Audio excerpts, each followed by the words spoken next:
Tkachuk and scores! Nice Shabbat curled and drives and scores! And the Senators win it. Five apart, another chance, Madison scores! Drake Madison, and got it. Green again, scores!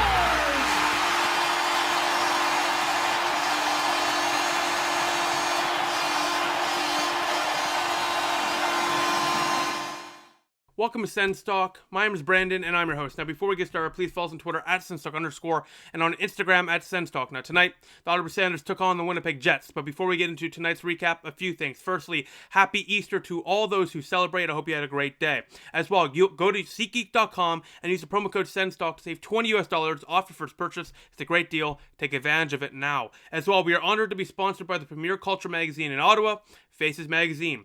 Make sure to check out the new April issue today from Faces Magazine. Magazines are offered for free in grocery stores and select locations across Ottawa. This month's feature, or magazine, features a cover interview with Senators legend number 4, Chris Phillips, on his new role with the Senators Community Foundation. The April issue also has features on Senators star Drake Batherson and Sportsnet's Kyle Bukauskas, so make sure to get yours today. Also, don't forget to follow Faces on their social channels for great content, crazy contests, plus more. On Instagram, that's Faces Ottawa, and on Twitter and Facebook, that's Faces OTT. Now, tonight, the Sens took on the Winnipeg Jets. For Winnipeg, Hellebuck starts, and for Ottawa, Anton Forsberg starts and takes on his former team, quote unquote. He never actually ended up playing a game for Winnipeg, but he was on the team for a bit of time. So I guess you could say this is a bit of a reunion for Anton Forsberg. Now, the lineup tonight was basically the same as last game's lineup, except a couple things. Firstly, Erik Brannstrom went back home to Ottawa. He's expecting the birth of his child. Congratulations to the Brannstrom family on that. So for that, Josh Brown now draws in for Brannstrom, leaving Erik Brannstrom once again in the press box. We'll talk about him in a second. As well, Colin White out again with an injury. Hopefully he will return soon. Now, I want to bring something to your attention before we get to the first period of play, because it was a pretty boring game so far, I can't lie. Winnipeg's dominating. Energy boy Evgeny Dadonov gives a hell of an interview whenever he gets interviewed, and he gave us a great quote, energy boy, before the game, and then TSN threw this clip on the screen. So gotta love Brady Tkachuk. I don't know how anyone could hate Brady Tkachuk. Guy's an absolute beauty. Besides that, let's get to the first period of play. We're 2 minutes in. Jets strike. Dubois catches Forsberg out of position, beats him. Forsberg probably wants that one back. The Jets lead 1-0. And after that, the Senators really got dominated. Anton Forsberg was forced to make some big stops. As usual, the Senators goaltender had to bail out the Senators. That's been the trend the last bit, can't lie. They've had some good games, but the goaltenders are being forced to make some big stops. Forsberg continued to make some big stops in this first period. The Senators in this first period are 2 steps behind on every single play. The Jets are just outclassing them in every single shift. And we can't transition the puck, and that's why. We can't transition the puck from the back end or from the blue line or from our own end. And that's because we don't really have any puck movers on the blue line right now. That's why we need Erik Brannstrom back in the lineup. Braden Coburn's not going to get a beautiful stretch pass. Josh Brown's not going to, transition the game like Erik Brannstrom could. So we need a guy that can move the puck and can help transition the game and brings more of an offensive element to the bottom pairings of the defense. Coburn and Josh Brown are not going to generate offense, but Brannstrom will. On top of that, you traded Mark Stone for him, so give him some minutes. If not here in Belleville, but come on. You can't tell me that Erik Brannstrom should be benched over a guy like Josh Brown, Coburn, or Brannstrom. I'm sure they're great people, but we're a rebuilding team. We're not going for a cup right now, and Erik Brannstrom should be playing minutes either here or in Belleville, and it's ridiculous that he's not. But besides that, let's get to the second period of play, where hopefully Ottawa gives us something to cheer about. Let's get to that right now. All right, after 40 minutes of play, the Ottawa Senators find themselves down now by 3 goals to the Winnipeg Jets as the Jets extend their lead to 4-1 over the Ottawa Senators. In that second period of play early on, Ryan Dzingel got one back to make it a 2-1 game at the time, but unfortunately the Jets scored twice right after Dzingel scored, and like I just said, the Jets now are up 4-1 going into the third period of play. There's a couple of notes in that second period that I want to bring to you. Firstly, Nikita Zaitsev blocked a shot with the right leg and was helped off the ice after blocking that shot. Wasn't able to put any weight on his right leg, so that's terrible news. If there's an update before the end of tonight's game, of course I'll provide that to you. Hopefully he's not out long term. That would be terrible. Speedy recovery if he is, but we will see. Hopefully it's good news, and hopefully it's just a stinger. But an interesting note here is if, unfortunately, he finds himself out long term, I wonder how DJ Smith and the Sens organization approaches the Erik Brannstrom situation now.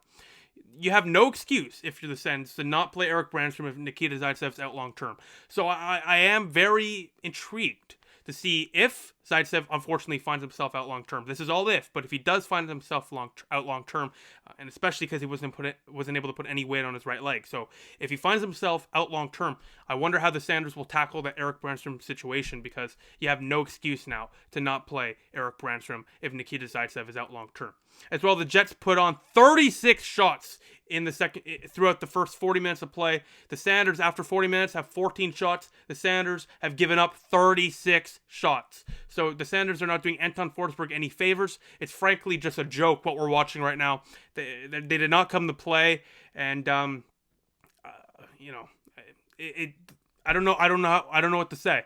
The team just is not in it tonight. It's one of those games in Ottawa. I'd be really shocked if they came back down 4-1 to win this one, but hopefully I can bite my words at the end of this video on that. But 36 shots through 2 periods of play is inexcusable. That needs to be cleaned up now. All right, let's answer a few of your questions now. First question comes in from Philippe. They ask, I've heard someone talk about this. Do you think we should get Tim Stützle, and Belleville for the rest of the season to dominate and get his confidence up? No. We already know Tim Stützle can dominate and produce offensively. We've seen that already in the National Hockey League. What he needs to do and what he really needs to develop is his two-way game. In AHL, he's not going to develop that as well as he can in the National Hockey League. If he wants to be a superstar in this league, he needs to learn how to play better on both ends of the ice. And he's not going to do that in the AHL as well as he could in the National Hockey League with the NHL coaching staff, with the mentors he has in Brady Tkachuk, Josh Norris, Erik Brannstrom, the rest of the leaders on this team, Tom Chabot, the rest of the leaders on this team. It's better for him to stay in the NHL, be in the environment, continue to produce offensively in the NHL, build confidence, learn, and be mentored by a great group of guys and coaches in the Ottawa Senators organization. That's what's best for his development. Stay in the NHL and continue to develop your two-way game with the coaching staff and with the players. And I think that's what's best for Tim Stützle. Now, that being said, if the Ottawa Senators at the end of their season in May find themselves, looking down in Belleville and seeing the Belleville Senators competing for a playoff spot and or already in the playoffs, sure, if Tim Stützle is interested in being sent down to Belleville for a playoff run, I think that'd be valuable for Tim Stützle. Any playoff experience at any level will be, great for any talented superstar prospect such as Tim Stützle is. So sure, if Belleville finds himself in the playoff conversation / already in the playoffs by the time the Sanders are done their season, sure, send Tim Stützle down if he's interested. If he's not, don't. But if he is, sure, do it. That's great experience for him. But no, until the Ottawa Senators are done playing hockey in the National Hockey League this season, Tim Stützle should not be sent down to Belleville. Next question comes in from SENS Army 11. They ask, can a coach who so consistently makes mind-boggling roster decisions, especially on defense, be the right fit for this team moving forward? Question. Good question. 2 things. One, the Sanders have fired so many head coaches in the last few years, and I think it's too early to say that we should fire DJ Smith. I also think it's too early to say that DJ Smith is the future head coach of the Ottawa Sanders for their contention years. It's only year number 2 in his time as an Ottawa Sanders head coach, and I think you can definitely make the argument for him being the future and being a coach that should be fired. But in my opinion, you got to wait until next year to make any decision on that front, on both fronts. But what I can say is DJ Smith has built a good culture in the Sens organization. The players seem to love playing for him. They play hard, besides tonight, they play hard most nights, and they've built a reputation throughout the National Hockey League that they're a hard team to play against, and that's exactly what you want as a young team. On top of that, the team, he seems to be, I don't know what the word is, he seems to mesh well with the players, and he seems to be a good player coach, good communicator, and the players seem to love playing for him. On top of that, what's most important is he's built a great culture in the Sens organization and in that locker room. We're a few years removed from that Erik Karlsson, Mike Hoffman drama, and now to see how positive and positive, I guess, what the word would be, that locker room is right now, is a great sign, and DJ Smith definitely has a part of that. Now, that being said, when it comes to the defensive decisions, I don't like Coburn being put in the lineup, I don't like Brannstrom being put in the lineup, and I don't like Josh Brown being put into the lineup over Erik Brannstrom. That being said, Pierre Dorion, he's the general manager. He traded one of the best players in franchise history in Mark Stone for Erik Brannstrom. So it's Pierre Dorion's. It's Pierre Dorion's responsibility to talk to DJ Smith and tell him to put him in the lineup. It's Pierre Dorion's responsibility, if DJ Smith is benching Erik Brannstrom consistently, to send him down to Belleville and to get him minutes. So on that front, sure, I disagree with the decision, but it's also Pierre Dorion's fault that he hasn't done anything to get Brannstrom more minutes. So, listen, all coaches are going to make roster decisions no matter what coach it is. Every hockey coach will make a decision that you're not going to like. That happens all the time. Every coach makes mind-boggling decisions that hockey Twitter despises, and this is the one that DJ Smith makes. Next question comes in from SM. They ask, what do you think Ottawa should offer Brady Tkachuk? Great question. I've seen people say bridge contracts, but I give him max. I give him 8 years. I give him between $8 to $9.5 million long term. That's what I give Brady Tkachuk, and I also slap that C on his chest. It's very simple. This kid is the future of this team. He is the bright spot this team has been looking for the last few years, and more importantly, he is the leader this team hasn't had since Daniel Alfredsson, frankly, or Erik Karlsson even. You know, this guy is just the face of the franchise. He loves the city. The players love him. He loves them, and the fans too. He's just written as the captain. Give him the money, pay him the bag, lock him up long term, and keep him in Ottawa for a long time.